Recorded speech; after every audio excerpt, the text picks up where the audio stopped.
se le escucha. Se le escucha. Gracias. A ver.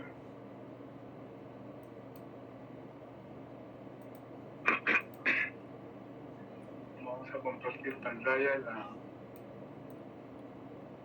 la quinta sesión, ¿no?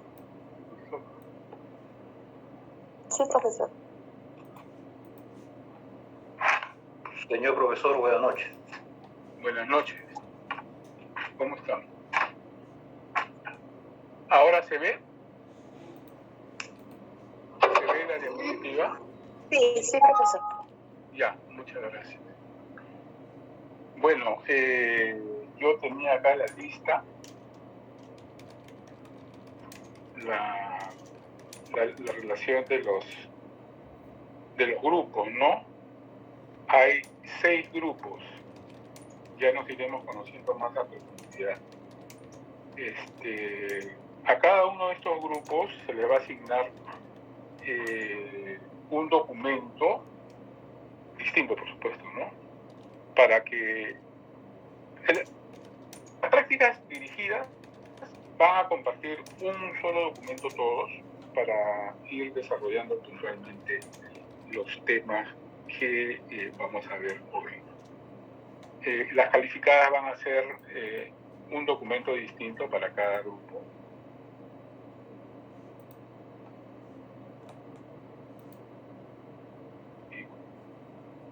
Y la práctica calificada no sea tan trabajosa, tan pesadita, ¿no?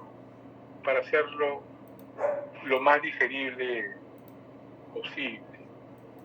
Bueno, cambió el clima, estamos un poco más fríos y a esta hora no da ganas de hacer mucho, ¿no? Vamos a tratar de calentarnos la noche con un poco más. Entonces, no hay preguntas alrededor en torno a los temas anteriores, ¿no? Entonces, después de un fin de semana bastante largo, vamos a retomar esta clase.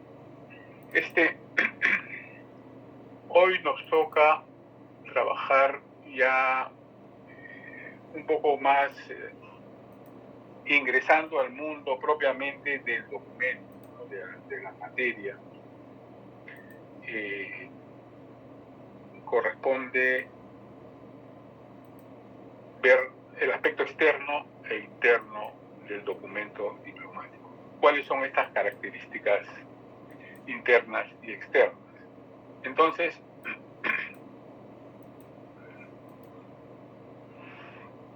para estudiar cualquier documento escrito, porque hemos quedado que el documento diplomático,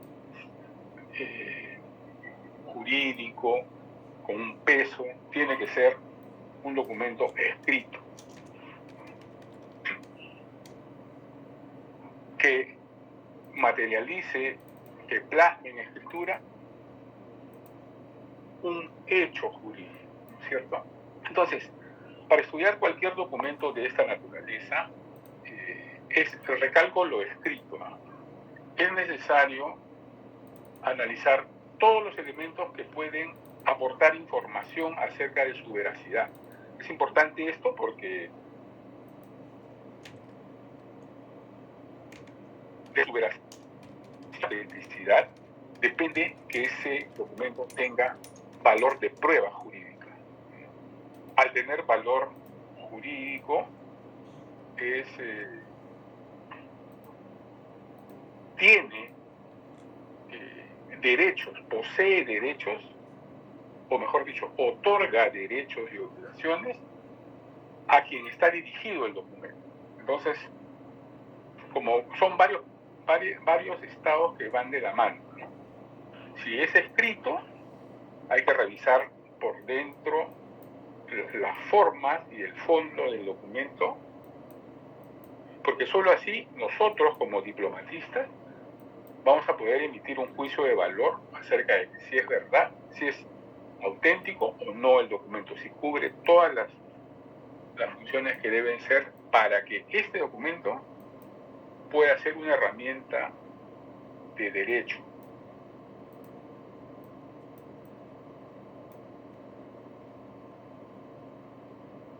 Los caracteres externos y a los caracteres internos de los documentos. Generalmente se denomina así. Entonces, en primer término, los caracteres externos de un documento diplomático, de un documento que vamos a analizar,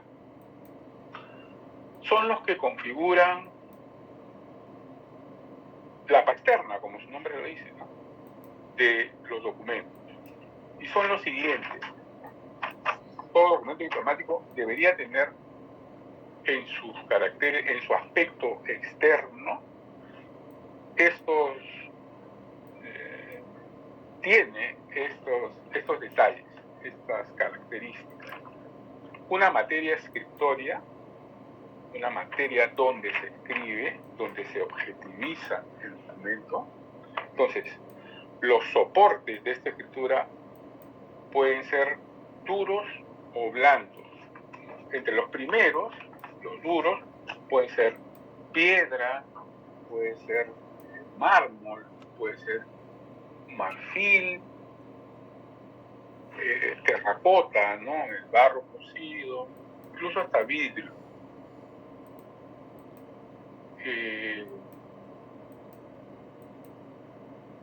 Hay escritura sobre eso. No es nuestro caso, no existe mucho, pero por ejemplo las lápidas.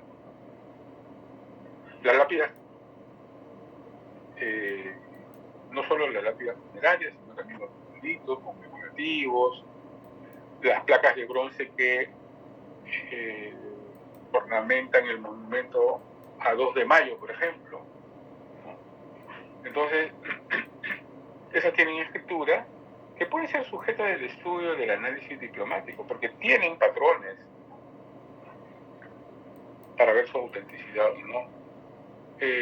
Pero, digamos, eso es forzar la figura. Otra materia escritoria son los blandos, son los soportes blandos, entre los que identificamos el papel, como no, el pergamino, el papiro, fundamentalmente esos tres. Para nuestro caso vamos a trabajar básicamente el papel y en algunas ocasiones el pergamino, ¿no?, sobre todo para los documentos pontificios que vienen del Papa. Este sería un primer carácter externo. Un segundo carácter externo es la escritura, ¿no? La escritura, como ustedes saben, viene en el siglo XVI con los españoles, ya lo dije anteriormente, ¿no?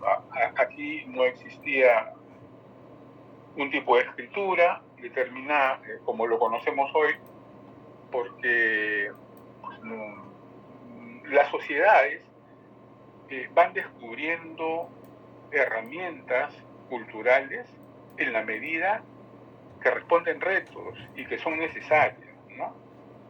Por ejemplo, la rueda. La rueda no la descubrimos aquí porque no era necesaria. En un medio geográfico tan agreste como los Andes centrales, pues no funcionaba mucho, ¿no? Teníamos más bien otro sistema, un sistema de caminos, cubiertos por viandantes, por chasquis, que se encargaban de transmitir, estoy hablando del último periodo, ¿no?, independiente, durante el Imperio Inca, pero antes existían otros mecanismos de llevar y traer, utilizando caminos, una vasta red de caminos que los incas lo que hicieron es sintetizar y reorganizar todo a través de un gran capaciñán. Entonces la rueda resultaba un poco no obsoleta, sino no se requería teniendo animales de tracción como las llamas, como los camellos sudamericanos, ¿no? Entonces, esos detalles están salvados. ¿Escritura necesitamos? No. porque existían otras formas de comunicación, la tradición oral, en algún caso los quipus, ¿no? Entonces, no era necesario, por lo menos para la sociedad andina prehispánica. En cambio, los españoles traen la escritura y con eso se complejiza un poco la sociedad. Digamos, se hace más legalista, quizás, ¿no? Por el gran papel que cumplen, ni bueno ni mal, ¿no? Sino que cumplen un gran papel los abogados, los escribanos, ¿no? Y en parte, gracias a eso, podemos reconstruir nuestro pasado. Bien, hay diversos tipos de escritura, ¿no? El siglo XVI tiene su propia escritura, que convive con otras, ¿no? Esto lo van a ver con mayor detalle en paleografía. Nosotros vamos a tocar de alguna manera esto también, pero para más fluidez, ya que no dominan esa escritura, vamos a trabajar con documentos impresos, ¿no? Que también tienen sus bemoles, ¿sí? También tienen sus características. Entonces, la escritura es un elemento que hay que analizar también, y junto con ello la tinta, ¿no? Las tintas son el medio a través del cual se fija la información, el texto y su contenido, ¿no? El instrumento por el cual se fija el texto, con el cual se escribe, ha sido la pluma de ave. Durante mucho tiempo, hasta bien entrado incluso el siglo XX, ¿no? Pero también existía el cálamo, que es una especie de caña cortada en forma puntiaguda, ¿no? Que permite retener tinta y escribir. Me parece que por ahí tengo un video también sobre la elaboración de las plumas y del cálamo, ¿no? Para preparar cada vez que se va a utilizar.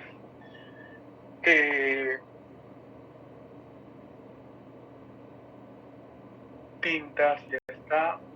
Signos gráficos que además de la escritura propiamente dicha, pueden haber unos signos que escapan al puro análisis paleográfico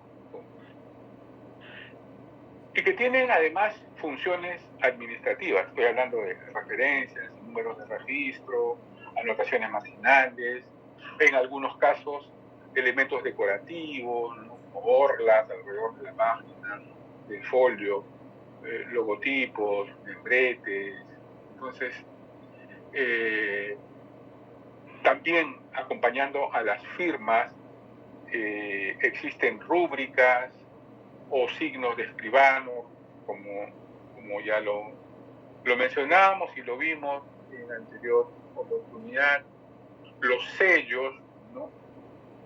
Que son signos de validación y por lo general van al final del documento y que hacen que ese documento tenga realmente un peso también, ¿no? Son materia, como les decía, sirven para validar y autentican también el contenido de los documentos. Y tienen varias formas, maneras, materiales y formas de aplicar al documento, ¿no? Pueden ser de cera, pueden ser de papel o pueden ser de plomo. Ese es un mundo que estudia la sigilografía y el cual también vamos a tener que revisar, ¿no?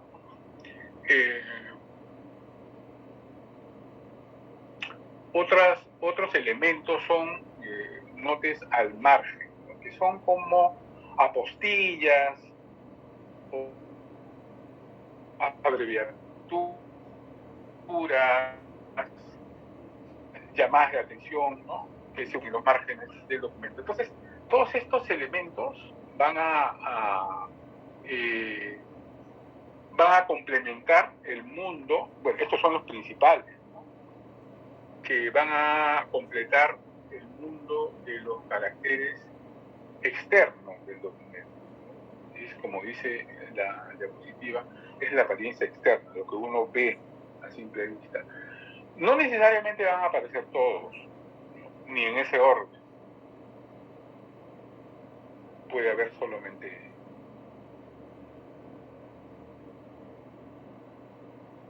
sellos, pero es fundamentalmente lo que tenemos. Profesor, una consulta. Buenas noches. Dígame, buenas noches. ¿Esas notas al margen son oficiales, formales, como parte del procedimiento? ¿O tal vez pueda hacer algún tipo de anotación que no sea parte del procedimiento? Son notas ¿no? Que de fundamentales. repente... Perdón, continúe. Sí, Continúe. por ejemplo, le comento que en lo que es archivos, cuando se folia, por ejemplo, también se hacen unas anotaciones cuando hay una refoliación, ¿no? Se coloca el nombre de la persona que ha autorizado o responsable de la refoliación, nombre, apellido y una firma.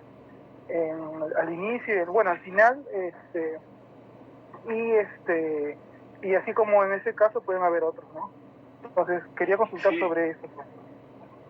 Definitivamente, mira, son habituales en este tipo de inscripciones al margen en documentos administrativos, ¿no? Como usted dice, incluso hasta en época contemporánea, ¿no? Pero esto es lo que enriquece al documento, porque va dando información acerca de quiénes otros lo han visado o lo han revisado o han hecho comentarios, ¿no? Al margen o anotaciones. Esto es riquísimo para saber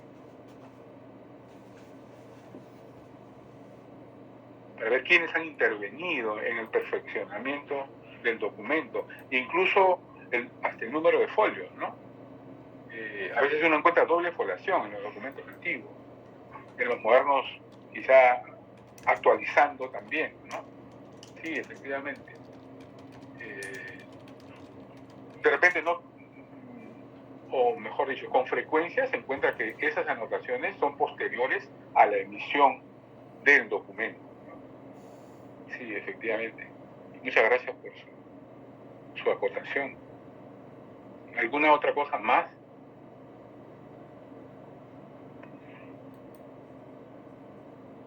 Profesor, y si de repente un usuario, un investigador de un archivo histórico hace una anotación en el mismo documento de manera no autorizada, ¿en ese caso también es válido? ¿Es considerarlo como parte de estas notas? ¿O? No, eso no, a menos que... No, eso merece la cárcel. Pero, porque ese es un comentario, una anotación de un investigador, no tiene valor de prueba. Eso más bien está afectando el documento. No lo vicia, pero sí lo está afectando. Anotaciones de autoridades competentes, por supuesto que enriquecen el valor del documento, ¿no? Como le dije, lo perfecciona. En cambio, la anotación de un tercero que sin mayor autoridad, por más que corrija, ¿no? Por más que pretenda corregir un abogado, un investigador de las ciencias sociales, no, eso no cuenta. Buena intervención. No, eso no cuenta. Ya. Gracias. ¿Qué tenemos por acá? Acá tenemos un documento que lo que pretende es graficar lo que acabo de mencionarles, ¿no? Este documento tiene una ornamentación marginal a manera de orla, ¿cierto? Como ustedes ven aquí, todos esos datos nos están informando acerca del... Este es un documento que se emite de una Real Chancillería, ¿no? un tribunal real. Entonces, todos los elementos siempre nos informan acerca de quién lo hizo o quién lo mandó a hacer, ¿no? Entonces, acá tenemos la ornamentación, tenemos aquí un símbolo de la monarquía española, dos columnas de Hércules, que son el plus ultra, ¿no? No hay nada más allá. Aquí que tenemos estas ornamentaciones capitales, por ejemplo, ¿no? Algunas son más decoradas que otras, como esta. En documentos más sencillos va a destacar por el tamaño, la letra capital, la letra que empieza, que inicia el documento, o un párrafo, ¿no? En este caso dice que la capital, la letra capital, la T capital, se llama capital porque está a la cabeza, ¿no? De capital. Contiene el águila bicéfala de la casa de los Austria, de los Habsburgo, del Imperio Español, ¿no? Entonces, esto nos va dando información sobre el peso de este documento que está emitido por el rey, ¿no? por las oficinas reales. Acá al centro está el escudo de la ciudad que lo emite, y aquí está el sello de papel, ¿no? Pegado.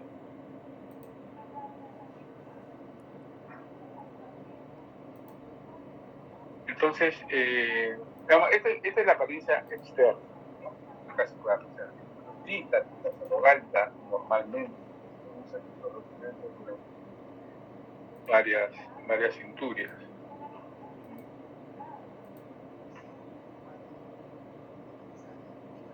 Este es una fracción superior de un documento que obra en el archivo nacional.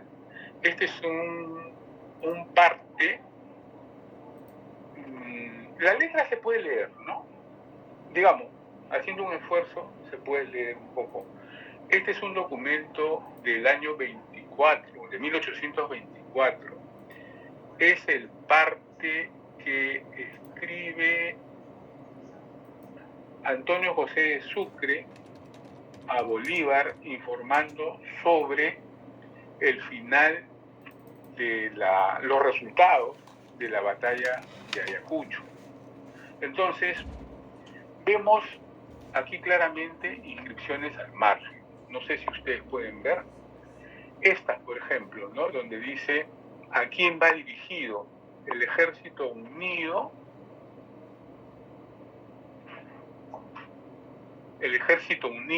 Libertador del Perú, ¿no? Aquí hay un doble crismón. El crismón es una cruz, o crismón también se dice. Aquí veo dos señales. A veces estos signos, como estos de acá, los ven, ¿no? Como estos de acá, son para refrendar el documento, e incluso, en algunos casos, para rellenar los espacios en blanco de tal manera que otra mano no los altere. Estas son abreviaturas. Acá hay una C y una L suspendida, una G y una L suspendida, que dice Cuartel General de Ayacucho. Y acá está la fecha, el 9 de diciembre, está abreviado también, de 1824. Entonces, este doble crismón y estas rúbricas son los mencionados signos, ¿no? especiales, que son independientemente de la escritura, de las firmas, de las validaciones. pueden o no estar. Hay documentos que no los tienen, la mayoría de documentos no tienen, ¿no? Pero en este caso he escogido uno para que ustedes aprecien, puedan darse cuenta de cómo van los signos especiales, ¿no? Este es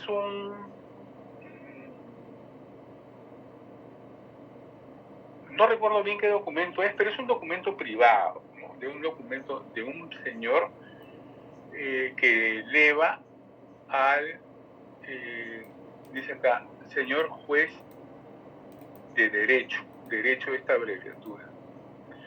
La virgulilla, ¿pueden ver esta línea superior? Es una virgulilla, ¿no? Es como la virgulilla de la ñ. Ese es un indicador de que la palabra está abreviada. ¿Ya? Uno de los indicadores de que la palabra está abreviada. Ahí dice derecho. Esto con el tiempo se tienen que ir familiarizando. ¿Cuántas formas de abreviar derecho o de abreviar dicho, dichos, dichas, dicha, ¿no? Existen y uno se puede confundir? Por ejemplo, una forma, la ñ de ñandú, muy utilizada en español, ¿no? En otro idioma casi creo que no existe la ñ, ¿no? La ñ es la abreviatura de la doble N, que hace las veces de ñ en latín. Doble N. Entonces, para no escribir la doble N, se escribe sobre una de las N, una en ñ.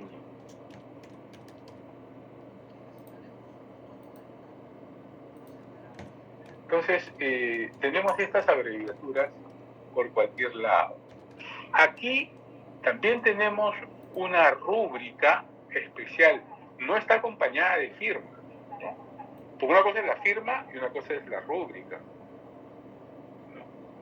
Y rubricado es cuando la firma está rubricada, además. Tiene el nombre y el garabato este. En este caso solo tenemos rúbrica.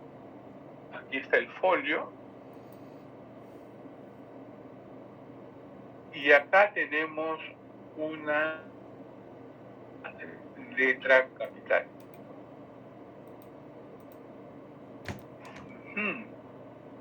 No. Esto también me parece un signo especial.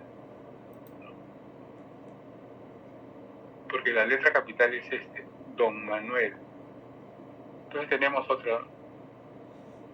Y este es un papel sellado, un papel sello quinto en este caso. Me cuesta $2. Esto lo adquieren y ese impuesto va a las arcas fiscales. Pero tiene un peso. Ya hablamos de lo que antes está haciendo mucho utilizaba el papel sello sexto. Entonces estamos identificando ya estos signos, estas formas de redactar un documento. ¿Qué tenemos por acá?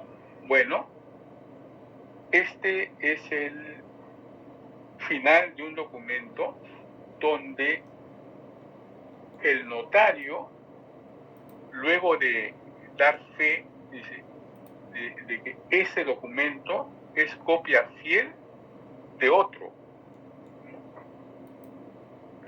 del decreto original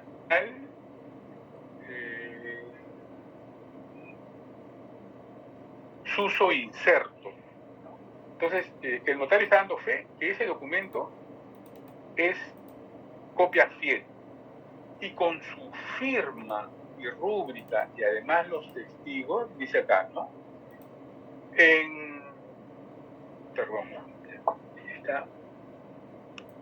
En testimonio de verdad. Y acá al centro, ojalá ustedes puedan verlo, está el signo, su signo de escribano, su signo propio. Dice, en testimonio de verdad, y acá viene la firma, con su rúbrica. Probablemente también tenga testigo. Entonces, un paréntesis, una pregunta. Este documento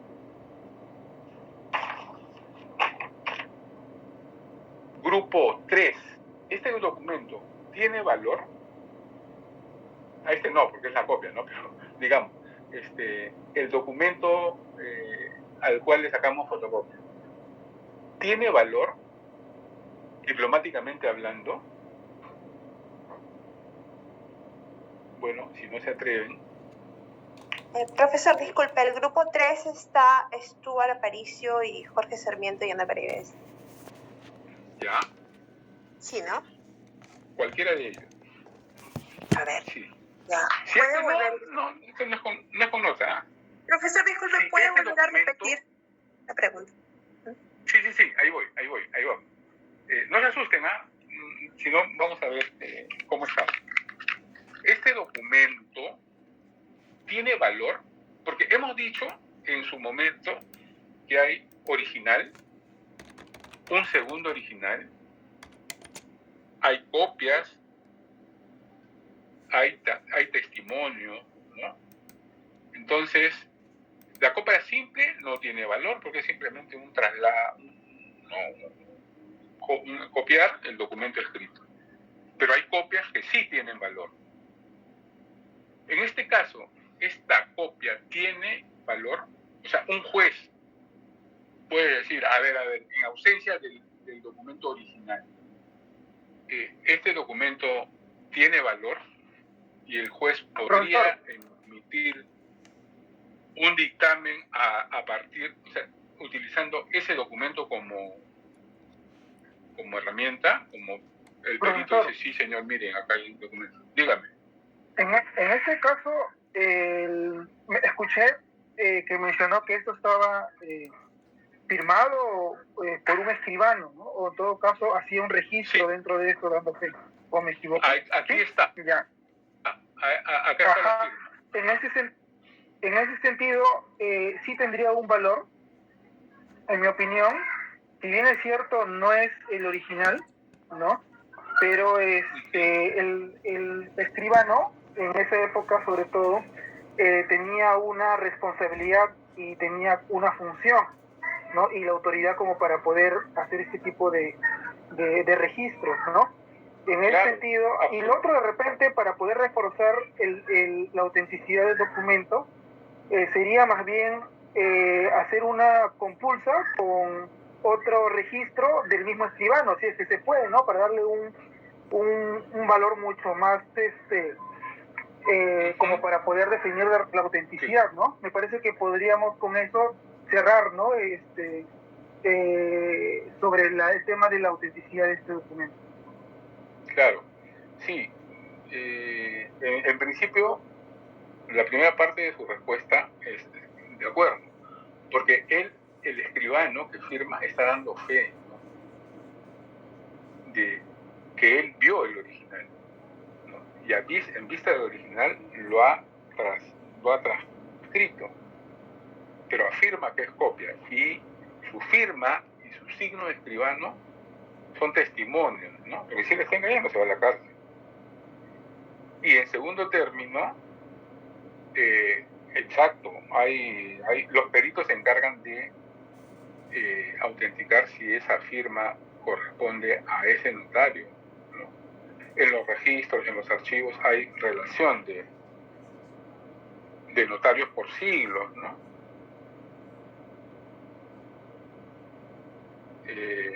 Y es fácil compulsar eso, un perito lo puede discriminar, ¿no? Lo puede discernir y apoya la opinión, lo cual garantiza la autenticidad del documento. Sí, muchas gracias, eso es. ¿Algún comentario? ¿Usted es del grupo 4? ¿Aquel grupo? No. No, profesor, del grupo 3. Es Jorge Sarmiento. Entonces, eso por un lado los caracteres externos, la apariencia exterior del documento. Por otro lado, tenemos los caracteres internos que se refieren al contenido de los documentos. que involucran la lengua en el que están escritos, al estilo, al léxico y también al procedimiento de validación en el ámbito administrativo o en el ámbito jurídico, ¿no? Pero además de eso, se considera fundamental la estructura del documento, cómo se organiza el texto. Entonces, para entender la estructura de los documentos, todos ellos, como lo hemos visto en el documento que está más completo, hay documentos que pueden tener 2, 3, 5 folios, ¿no? O más. Todo documento tiene esta estructura: un protocolo inicial, un cuerpo, al que también se le llamaba o texto, o la parte central, y un protocolo final, o como dice la diapositiva, escatocolo. Escatocolo hace referencia a la última parte de la vida, el último término. Vaya familiarizándose con esos términos. ¿Qué es un protocolo inicial? Que lo vamos a ver también con mayor detalle, pero sería bueno ya ir conversando sobre él. ¿Alguien tiene una opinión acerca del protocolo inicial? Es el encabezado del documento, es como se inicia. El protocolo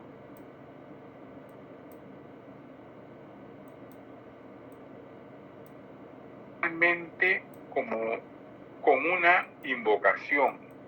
Esa es una primera parte. Una invocación puede ser verbal o simbólica. Vamos a ver.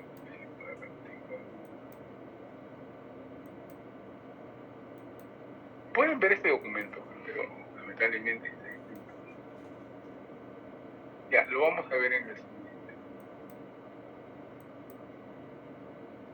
Les decía que el protocolo inicial es la parte del principio del documento, ¿no? Cómo se inicia con una invocación.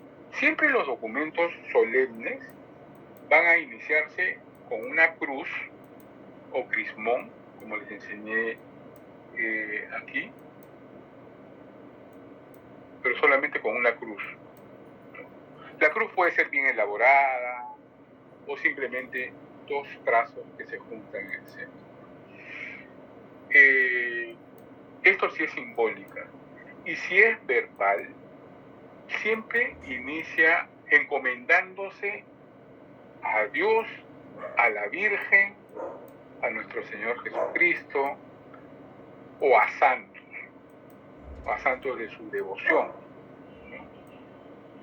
¿Para qué? Con el objetivo de, ya sea verbal o simbólica, con el objetivo que los hechos que describe el documento se desarrollen de la mejor manera, lleguen a buen término, estén bajo el auspicio de la divinidad,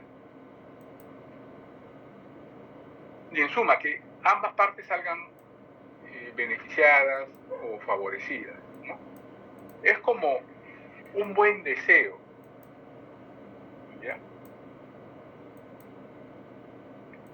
A continuación de esto, de esa invocación, normalmente le sigue lo que se llama en diplomática intitulación. ¿Qué es la intitulación? Es el nombre del autor del documento, ¿no? Pero no solo el nombre, pues el cargo que detenta también.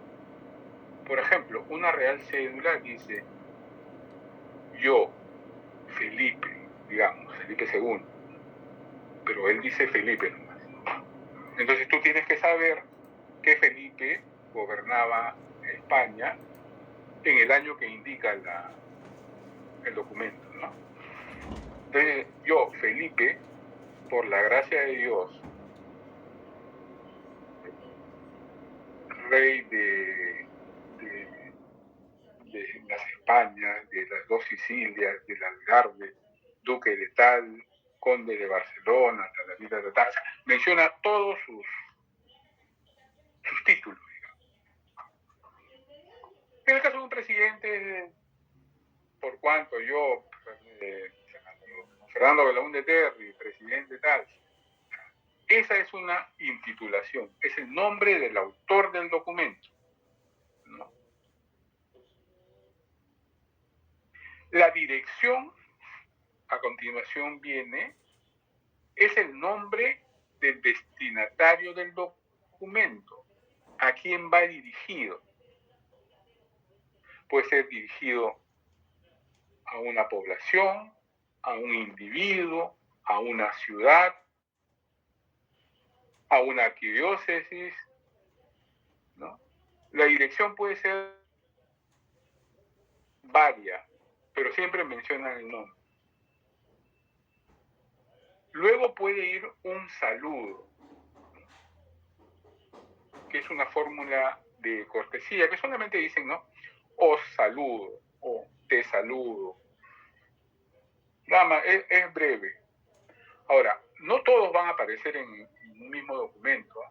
En algunos, de acuerdo a la época, van a aparecer pocos, o uno, dos, ¿no? A veces se omite el saludo o la invocación, pero siempre está la intitulación y la dirección. La intitulación puede aparecer al principio, en algunos casos más adelante.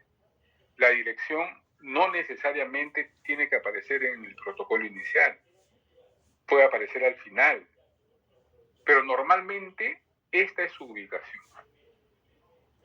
¿Ya? ¿Se entendió? Yo creo que sí, ¿no? Entonces, continuamos.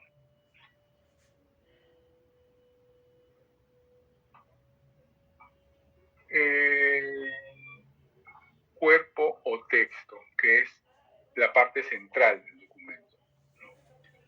Se llama parte central no solo porque está ubicado al medio, sino porque es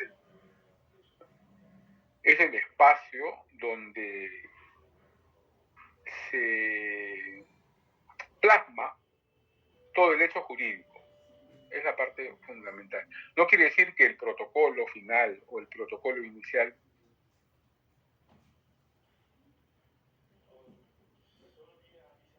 son importantes. Tiene posición sobre la sociedad que está escribiendo. Por ejemplo, ¿no? Volvamos al protocolo inicial.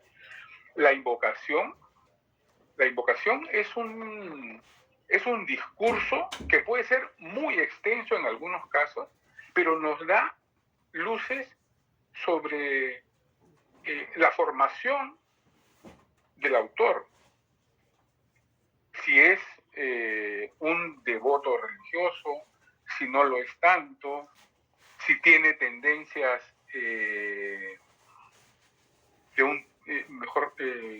políticas o ideológicas, también puede estar en la invocación, porque no necesariamente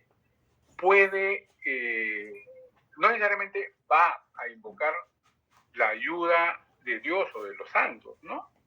Sino en la ilustración, en el periodo de la ilustración, puede invocar el auspicio de los grandes ilustrados de la época, ¿no? De grandes filósofos, de grandes pensadores.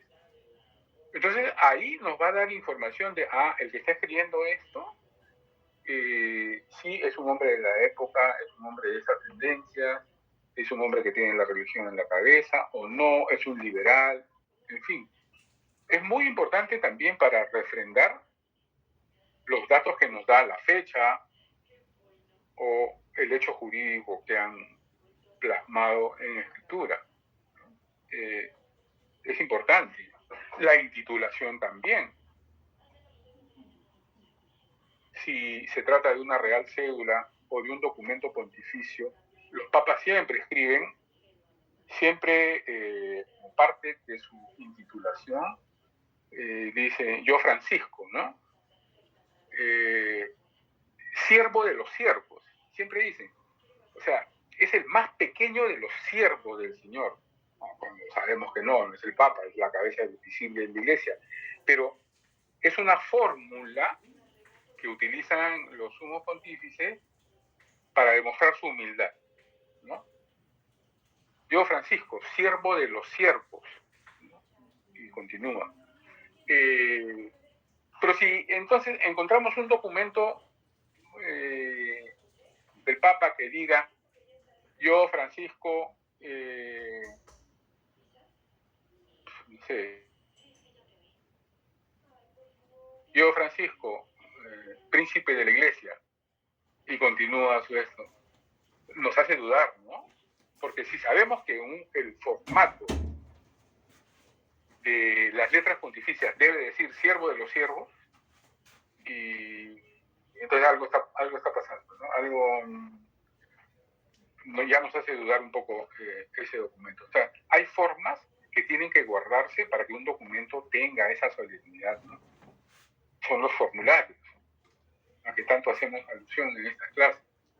Entonces, estas cosas nos van a ir dando luces sobre el documento, sobre la época, sobre el autor, sobre la sociedad en el cual está inserto el documento, ¿no?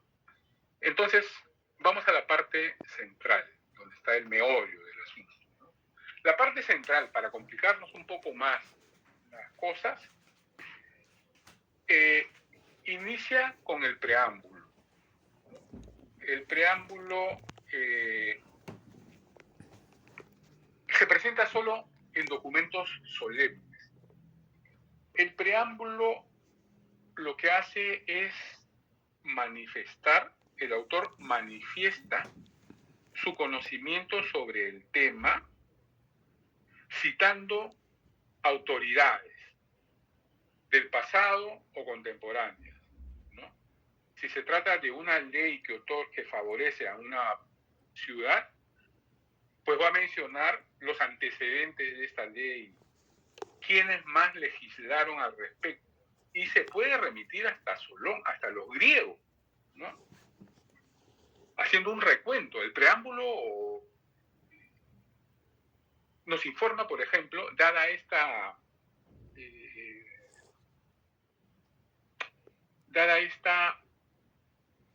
superabundancia de información,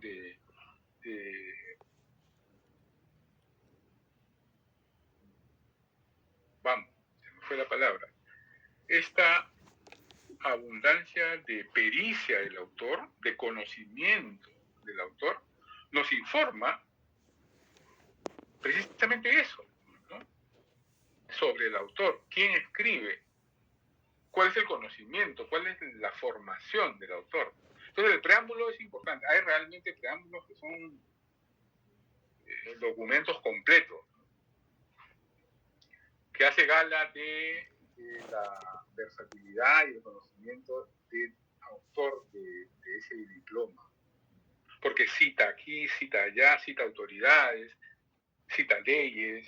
Entonces, es importante, pero no siempre aparece el preámbulo. Luego del preámbulo viene una parte que se llama notificación dentro del texto. Esto se lo voy a dar en una diapositiva más detallada. La notificación es una advertencia o es una llamada de atención para el destinatario, ¿no? Y se resume en sepan cuántos esta carta vieren o a mis súbditos, son frases cortas, pero de formato, ¿no? De manual. Podemos hacer una relación de esto también, ¿no? Es la notificación. Luego tenemos la exposición. ¿Qué es esto? Es la exposición de motivos por los cuales se hace el documento, ¿no? Entonces, digamos, siempre se redacta en pasado,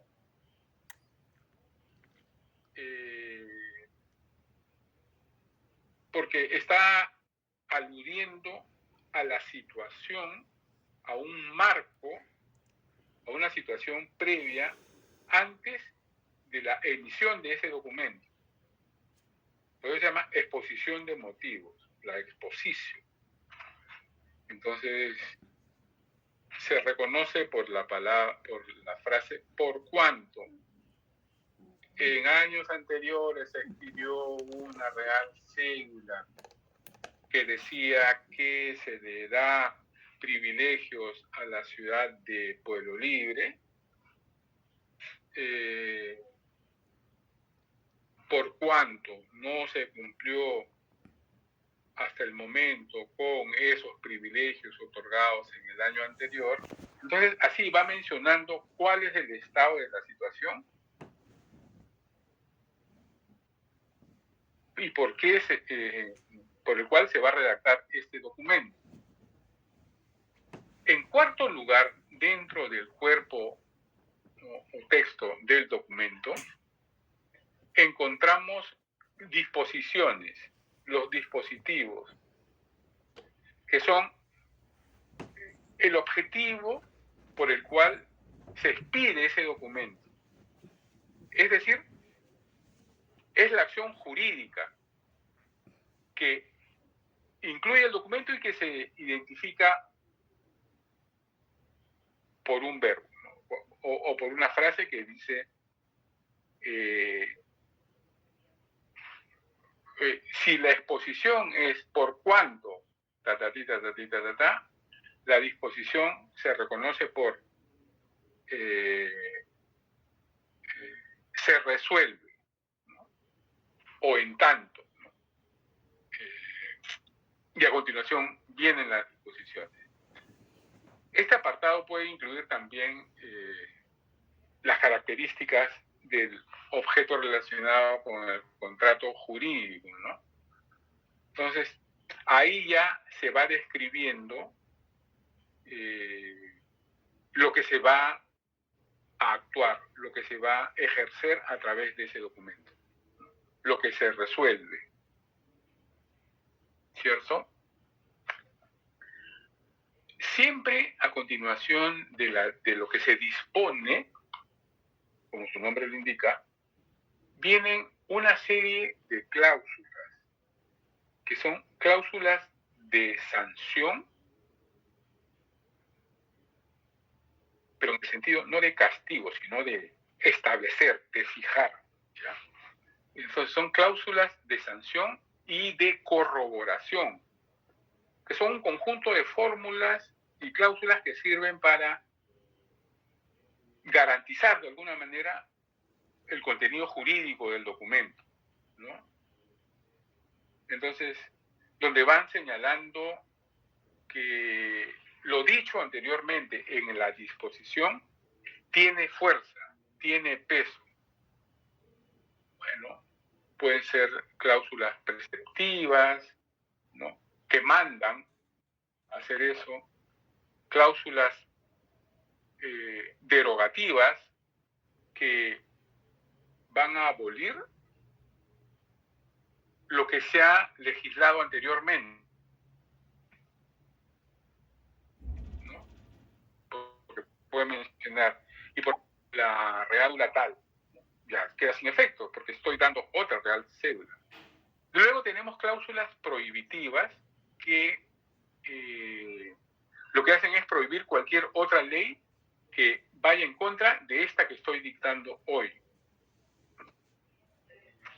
Cláusulas obligatorias, que las partes se obligan, ¿no? Cuando las partes se comprometen a hacer lo que el documento está hecho, lo que el documento manda. Hay cláusulas penales también, donde de no cumplir esas cláusulas, eso está lo establecido en la disposición, pueden sufrir penas incluso pecuniarias, como no, incluso de cárcel, ¿no? Privativas de la libertad. En fin, esto pueden haber muchas cláusulas más, ¿no? Pero eso se va a ver mejor con los documentos. Ahora estamos haciendo mención. Y finalmente viene el protocolo final, o el protocolo, que es ya la parte, como su nombre lo indica, de cierre del documento. ¿Qué encontramos ahí? No por ser la final es la menos importante, sino, diría yo, es la que redondea el documento, ¿no? Tenemos un elemento aquí que se llama adprecación, que es el saludo protocolario, ¿no? Es que, por ejemplo, cómo terminamos hoy una carta o un oficio, ¿no? Atentamente, o también un poco más largo, su afectísimo y seguro servidor. Antes decía quien besa sus manos, ¿no? En fin, este es un adprecación, ¿no? Esto es muy habitual en las cartas, en las misivas, ¿no? A continuación de eso, bueno, siempre viene la fecha, ¿no? La fecha tópica, que es decir, el lugar donde fue redactado el documento, y la data cronológica, la fe, el año y el día del mes, ¿no? En documentos antiguos a veces no dice, sobre todo en documentos religiosos, no dice 24 de junio, por ejemplo, ¿no? Sino dice dado en el Escorial, el día de la fiesta, en la fiesta de San Juan Bautista, del año, bueno, 1549, pero a veces no dicen 1000. Ya dan por sentado que tú sabes que es 1000, dicen del año 549. 2 de febrero, hay que familiarizarse con las fechas, y esto es materia de estudio de la cronología, cosa que también vamos a tener que revisar aquí necesariamente, ¿no? Con algunas prácticas. Entonces tenemos la data tópica y la data cronológica. Una es dónde se hizo y la otra es la fecha en la que se hizo. Y finalmente, en el protocolo final, tenemos la validación, que son las formalidades que garantizan la autenticidad del documento. ¿Cuáles son estas? Las firmas de los autores, las firmas del escribano y las firmas de los testigos, ¿no? Digamos, esto es fundamentalmente las partes del documento. Como dice la diapositiva, estos caracteres internos están en relación directa con la autoría. ¿Qué es la autoría? Ustedes me dirán, que es el que hace el documento, ¿no? Sí, efectivamente. Pero el autor, pregunto, grupo 1, el autor es el que redacta o escribe el documento. ¿Qué creen ustedes? ¿Es el que escribe el documento? No, señor profesor. Muchas veces no, muchas veces sí también, profesor, porque puede ver que supuestamente en la gestión pública, antes, no sé cómo hacer ahora, Pero ¿se acuerda usted que había una secretaria, la caligrafía Gret, ¿no? Así es. Entonces, Así es. con No eso necesariamente. ¿sí, no, profesor? Por ahí va yo. Claro, está bien, no necesariamente, ¿no? O sea, muchas veces, sobre todo en documentos solemnes, el autor del documento no necesariamente es el que lo redacta, ¿no? Para eso está el escribano, para eso está su notario, su canciller, su secretario, ¿no? Pero él sí lo redacta, ¿no? Y lo concibe, ¿no? Entonces, le decía que estos documentos están en relación, estos caracteres están en relación con la autoría del documento, con el contenido informativo, ¿no? Que se concibe en la mente del autor. Claro, seguro en consulta con sus asesores o a raíz de una petición, ¿no? Porque muchas veces los documentos también se redactan a raíz de una solicitud del interesado o de la parte interesada, ¿no? Porque la autoridad puede estar haciendo su labor normal, pero no se le ocurre que hay necesidades individuales o de los pueblos o de las ciudades, ¿no? Hasta que llega una solicitud. Entonces, en consecuencia de ello, y esto nos enteramos en la parte que dice en el cuerpo del texto, los dispositivos, ¿no? Uy, perdón. En la, ¿cómo se llama? En la exposición de motivos. Por cuanto recibimos una solicitud del pueblo de Pueblo Libre, del distrito de Pueblo Libre, que necesita agua, canalizar su desagüe o modernizar su sistema de desagüe, entonces la autoridad consulta, ¿es cierto esto? ¿Cuáles son? ¿Tenemos los recursos? ¿Cuál es la capacidad? ¿Cuál es el diseño? ¿Qué es lo mejor para hacer? Entonces, a raíz de esa petición es que se genera un documento, ¿no? Se genera el documento. Ese es el contenido informativo. La forma o estructura, que ya hemos visto, todos los documentos tienen esas tres partes, ¿no? Protocolo inicial, cuerpo o texto y protocolo final. Pero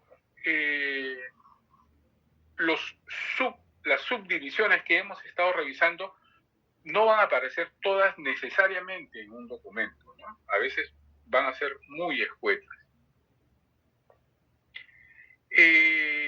La lengua o estilo en el que está escrito el documento, el estilo, también la forma en que se ordena gramaticalmente el discurso, nos va a dar mucha información sobre la época en que fue concebido ese documento, ¿no? Lo mismo, las fórmulas y formularios nos va a mantener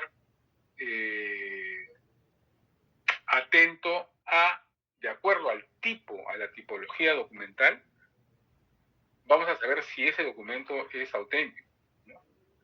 Porque las cartas tienen su formato, los censos tienen su formato, los acuerdos capitulares tienen su formato, los privilegios, las cédulas reales, las bulas, en fin, toda la tipología documental tiene su formato o formulario, ¿no? Entonces, estos tienen que encajar en el tipo, y eso nos va a dar a nosotros la mayor seguridad de la solemnidad y autenticidad del documento, ¿no? Procedimiento jurídico-administrativo de validación. Son todas las formas que revisten el documento, que le dan ese peso, esa autoridad, ¿no? Entonces hay que hacer una revisión muy sucinta de todos estos elementos, ¿no? Y va a ser un trabajito que nos tenemos que tomar.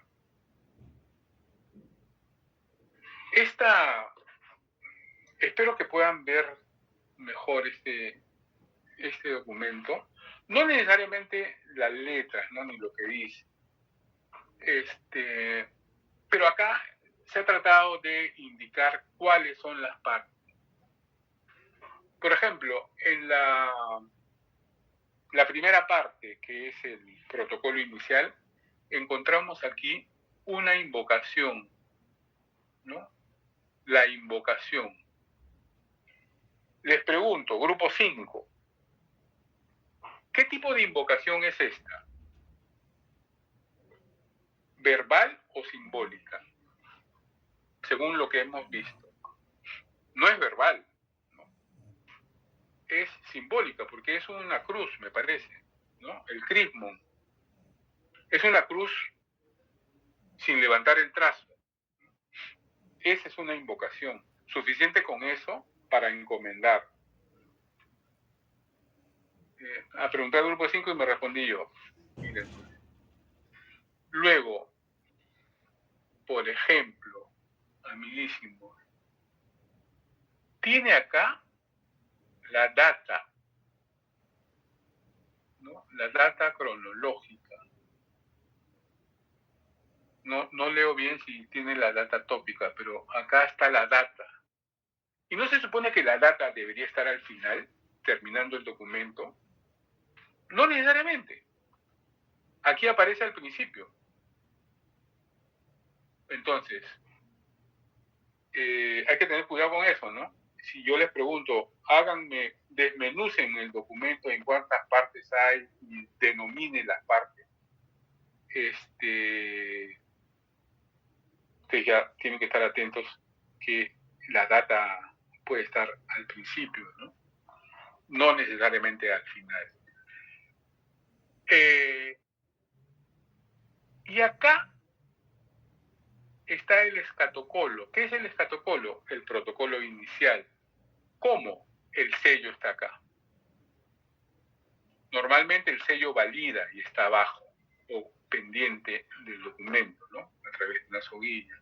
Pero en este caso, el documento está acá, sellado acá, independientemente del sello sexto, ¿no? O del sello quinto, no sé qué es. Pero acá aparece un sello.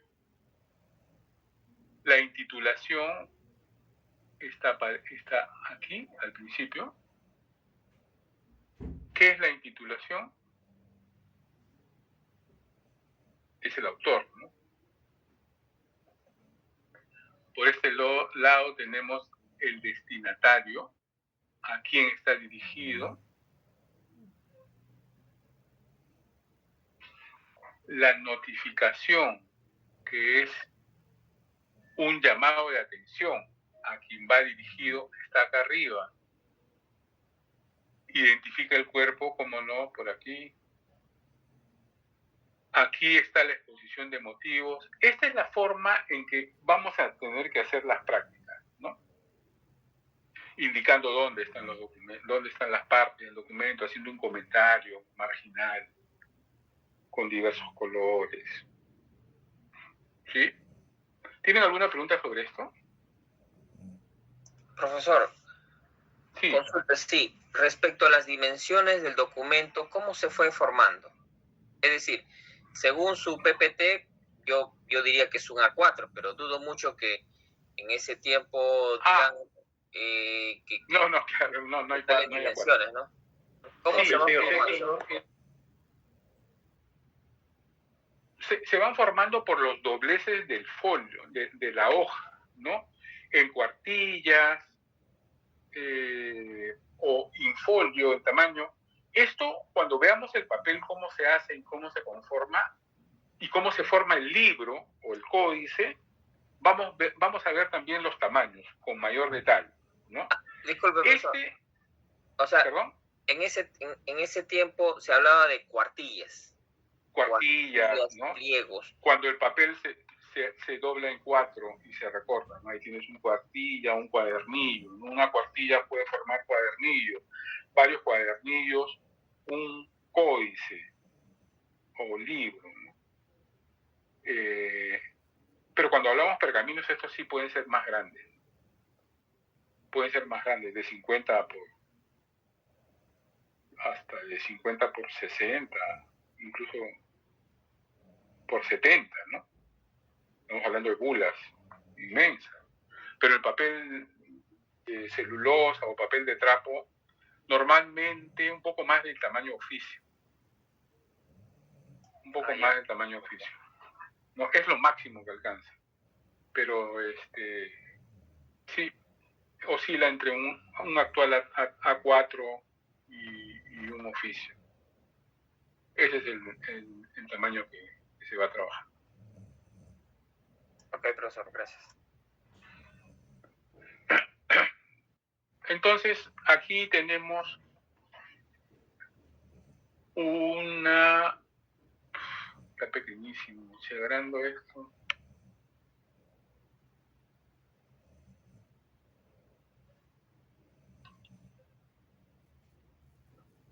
¿Siguen viendo?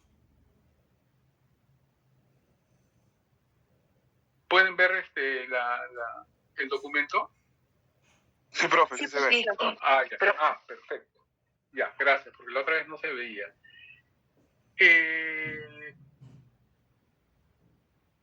Este es una ley de Nicolás de Piérola, ¿no? Esto lo saqué del archivo digital de la legislación peruana del Congreso. Estaba publicado en el peruano, ¿no? Ya, así como está. Al margen, y así van a ser los documentos que vamos a trabajar, o sea, con letra legible, ¿no? No con letra cursiva a mano, sino impresos. Entonces, acá, por ejemplo, ¿qué identificamos? Por favor, me avisan porque yo me puedo concentrar y se me pasa la hora. Son 9:38, ¿no? O sea, 9:55, ya. Esta es una ley y esta es la sumilla, que aquí se puede considerar como una anotación al margen, ¿cierto? ¿Qué dice?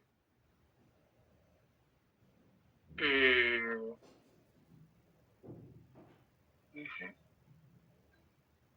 Sección de Justicia, Nicolás de Piérola. Esta es la intitulación, ¿no? Este es el autor, Jefe Supremo de la República. Está el nombre y el cargo, ¿no es cierto? Esta es la intitulación, Sección de Justicia. A continuación, tenemos el cuerpo del documento. No encontramos ni saludos, ni los otros elementos que habíamos visto en el protocolo inicial, ¿no? No encontramos ni invocación,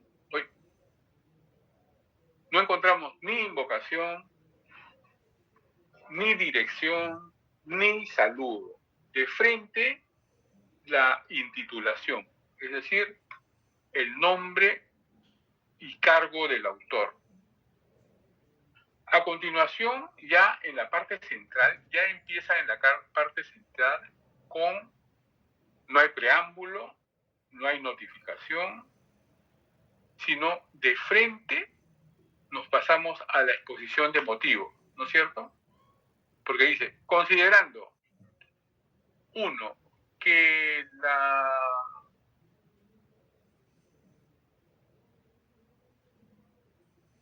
¿qué dice? Está medio borroso, ¿no? Que la ocupación del departamento de Tarapacá por el ejército invasor, o sea, esta es la época de la guerra del Pacífico, ¿no? De la invasión. Entonces, mire cuántos puntos de las exposiciones de motivo tienen, ¿no?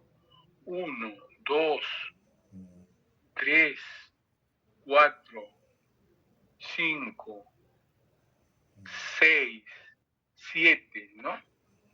7 puntos, consciente considerando, ¿no?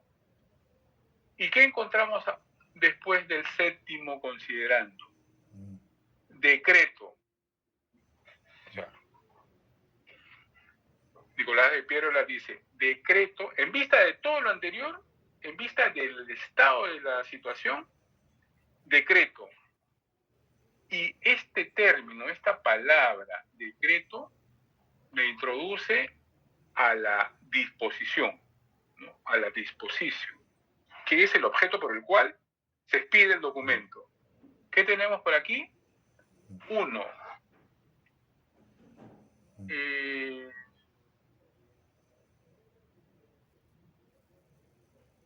Se suspenden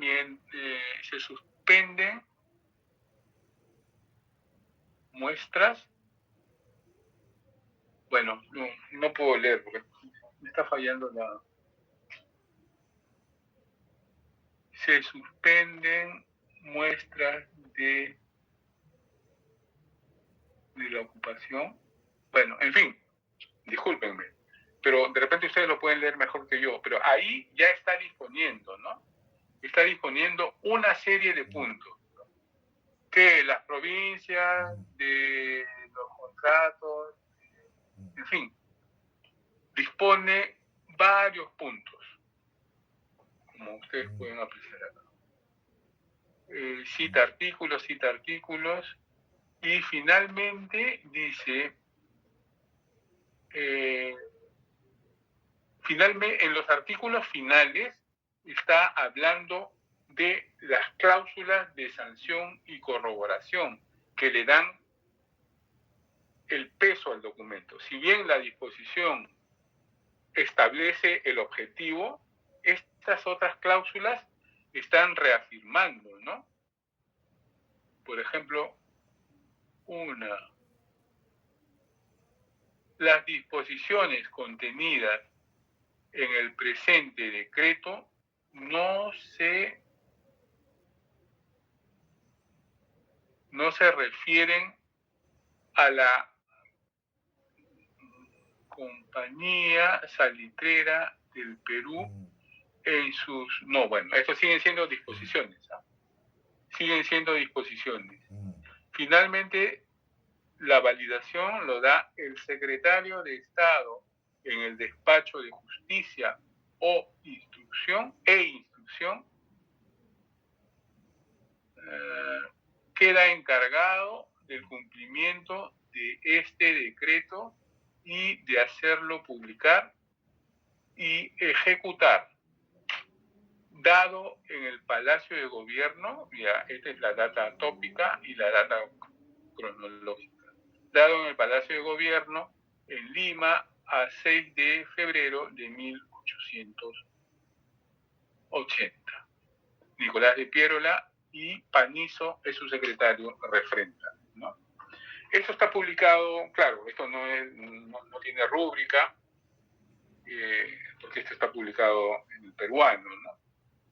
Pero es otra tipología de documento, son decretos leyes, ¿no?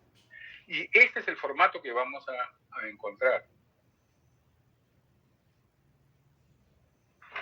Retrocediendo en el tiempo, tenemos una fórmula de un documento real. Y aquí tenemos un crismón, ¿no? Que es una cruz de Malta.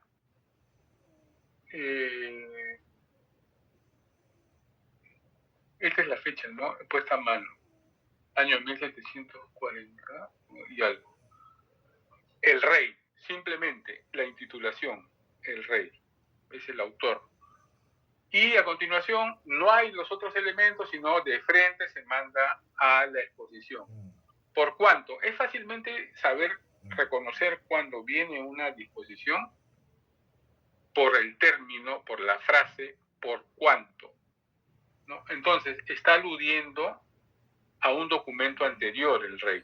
¿Por cuánto? Por mi real decreto de 20 de julio del año próximo pasado, fui servido de Entonces, al final, aquí dice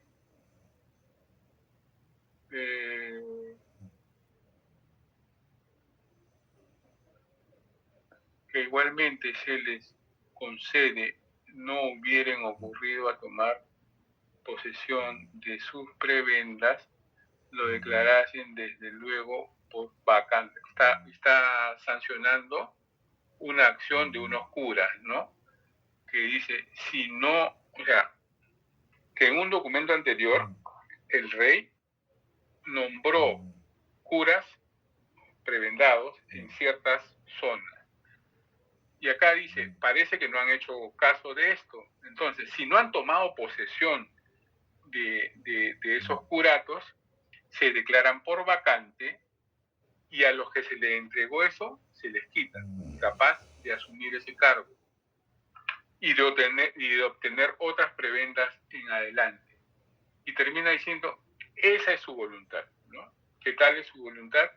Lo que quiero, guarden, cumplan, estas son las cláusulas que le dan peso, que le dan el poder.